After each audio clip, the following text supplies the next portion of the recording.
जिस प्रकार से सांगानेर की जो घटना है मुख्यमंत्री जी के गृह क्षेत्र की है, सरकार इस घटना को दबाना चाह रही है। हम लगातार पिछले 3 दिनों से इस बात को उठा रहे हैं, लेकिन सरकार जो है इस पे कोई जवाब नहीं देना चाहती है कि पुलिसकर्मी रक्षक ही भक्षक बनेंगे तो किस प्रकार से आम जनता जी पाएगी। ये हालत है महिला सुरक्षा पे बात करने वालों की।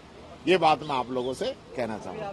पहले मंत्री जवाहर सिंह मैडम बोल के गए हैं कि एफआईआर दर्ज हुई है, गिरफ्तारी हुई है और निलंबन भी हुआ है आरोपी कांस्टेबल। एफआईआर किन परिस्थितियों में दर्ज हुई है, किन किन लोगों के इंटरफेरेंस के बाद में दर्ज हुई है, ये सब लोग जानते हैं। ये बात मैं कहना चाहूँगा। रही बात सदन के अंदर, अभी मैं आपसे कहना चाहूँगा, जब कोऑपरेटिव जैसे विषय पे बहस चल रही है, जो कि सहकारिता एक सबसे बड़ा सेक्टर है हमारी अर्थव्यवस्था का, उसको मजबूत करने के लिए हमारी सरकार ने बहुत प्रयास किए।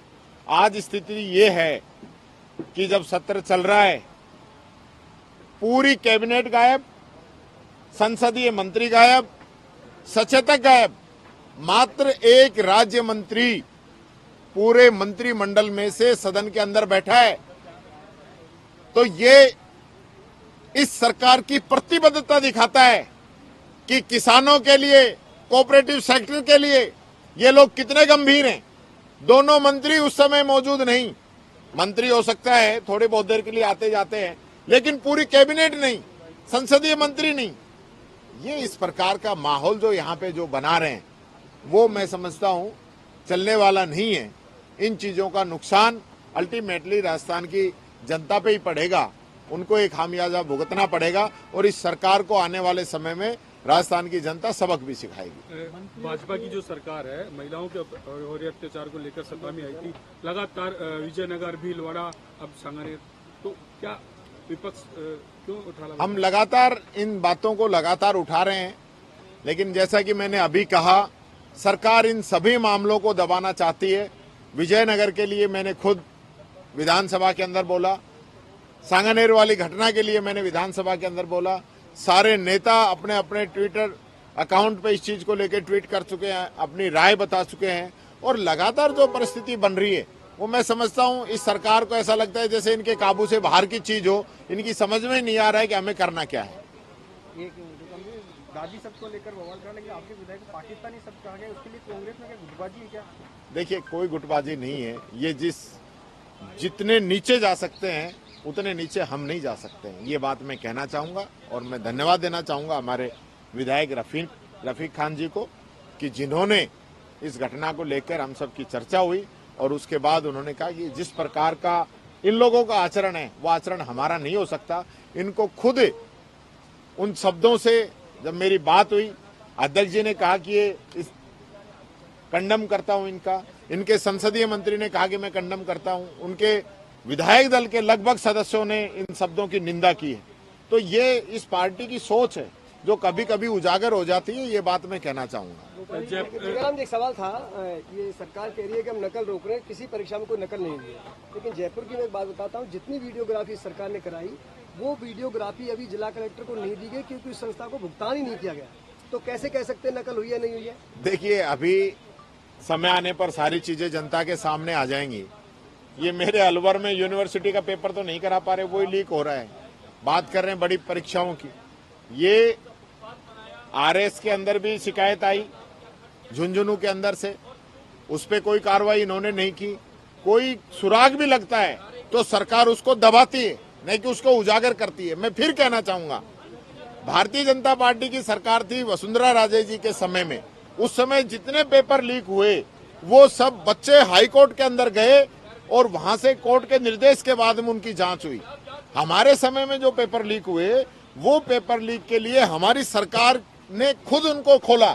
हमारी सरकार ने आगे बढ़ते हुए नहीं, हमने दबाया नहीं, हमने खुद उजागर किया और उन पे कार्रवाई की। तो ये तो सिर्फ दिखावा कर रहे हैं, कोई धरातल पे कोई लेना देना इन लोगों का है नहीं। जयपुर में एक मामला आया है, कॉन्वेंट स्कूल जो सोफिया स्कूल है उसमें होली मनाने के लिए रोक लगाई और बच्चों को अगर मनाए तो परीक्षा से वंचित रखने के लिए।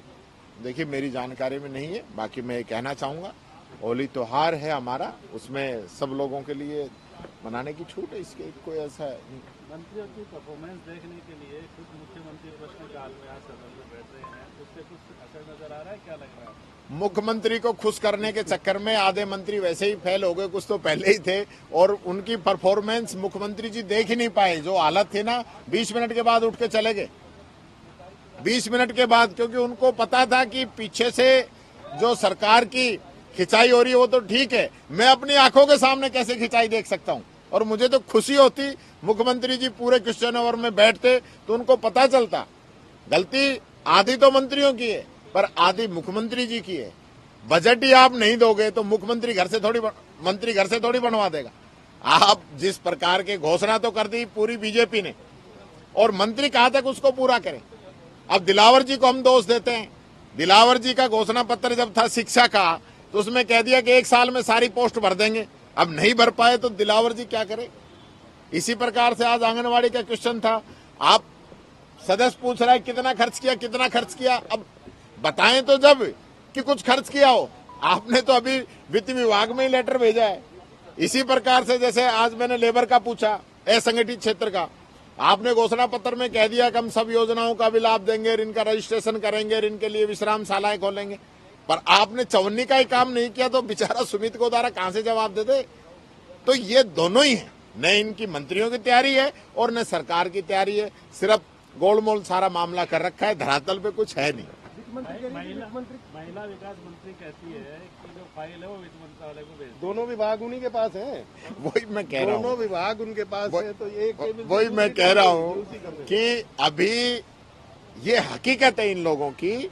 और ये तो शुक्र है कि विधानसभा चलती है, क्वेश्चन आवर लगता है तो उसमें ये सारी चीजें सामने आ जाती हैं।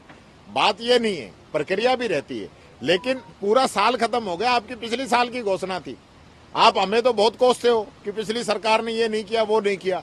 अरे अब तो डबल इंजन की सरकार है। आप ये देखिए, जोगाराम जी विधि मंत्री हैं, बांसवाड़ा का एक वकीलों के चैम्बर की वो बात कर रहे थे कि आपके समय में इस प्रकार का निर्णय था कि भारत सरकार जब तक अपना हिस्सा नहीं देगी जब तक हम नहीं कर पाएंगे, क्योंकि हमारे समय में भारत सरकार अड़ंगे लगाती थी, पैसा देती नहीं थी, न स्कॉलरशिप का देती थी। तो इसी वजह से उस समय की जो स्थितियां थी वो हमने कही, 21 में कोविड भी था। लेकिन जोगाराम जी आज जवाब दे रहे हैं कि वित्तीय संसाधनों की उपलब्धता होने के बाद में वकीलों का हम चैम्बर बनवा पाएंगे। तो यार डबल इंजन की सरकार है, कुछ तो सोचो। कौन सी माया है, 1 करोड़ 2 करोड़ रुपए का काम होगा ये भी नहीं कर सकते क्या? लाखों करोड़ का बजट है राजस्थान का। तो ये स्थिति सरकार की है, मनसा नहीं है, इच्छा शक्ति नहीं है, सिर्फ टारना चाहते हैं कि इसको जितना ट्रकाओ, समय निकालो। ये स्थिति है इस सरकार की। फिर मैं कहना चाहूंगा, क्वेश्चन आवर के अंदर क्वेश्चन को ज्यादा लंबा चलाना चाहते हैं। कृपलानी जी का क्वेश्चन था, उन्होंने कहा कि मेरा जवाब आ गया, मैं सप्लीमेंट्री पूछूंगा। खुद संसदीय मंत्री फिर खड़े हुए और उसको कहा कि नहीं तुम तो अपना आंसर पढ़ो ताकि कम क्वेश्चन नजर आए।